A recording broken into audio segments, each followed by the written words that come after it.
Madam दुसरा महिना चालू आहे. घरचे रागवतात की तू डाव्या कुशीवरच झोपलं पाहिजेस म्हणून. अच्छा, म्हणजे उजव्या कुशीवर अजिबात झोपू देत नाहीयेत. नाही. बरं. कसं असतं की प्रेग्नन्सी राहिल्याच्या नंतर अगदी 5 ते 6 महिन्यापर्यंत तुम्ही कुठल्याही कुशीवर झोपलं तरीही चालतं. परंतु जसं जसं बाळाचं वजन वाढायला चालू होतं, म्हणजे अगदी 7व्या महिन्यापासून बाळाचं वजन वाढतं.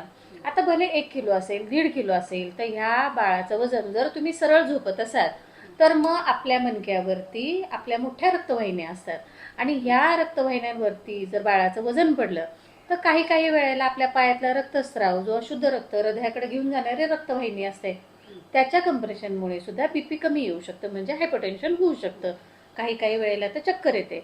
बरं, शुद्ध रक्तपुरवठा करणाऱ्या रक्तवाहिन्याही तिथं असतात, मग बाळाला होणारा रक्तपुरवठा सुद्धा काही वेळेला कमी होऊ शकतो. आता या सगळ्या गोष्टी टाळण्यासाठी मग मात्र तुम्ही शक्यतो तरी डाव्या कुशीवर झोपावं. अगदी 6 महिन्यापर्यंत हे हार्ड अँड फास्ट रूल नाही, परंतु तेव्हापासून सवय केलेली बरी. बाळ जसं वजनानं वाढेल तसं मात्र डाव्या कुशीवर झोपावं. हे बाळासाठी आणि आईसाठी सुद्धा चांगलं आहे. समजलं आता? हो हो आता घरच्यांना सांगशील? हो, नक्कीच. ओके.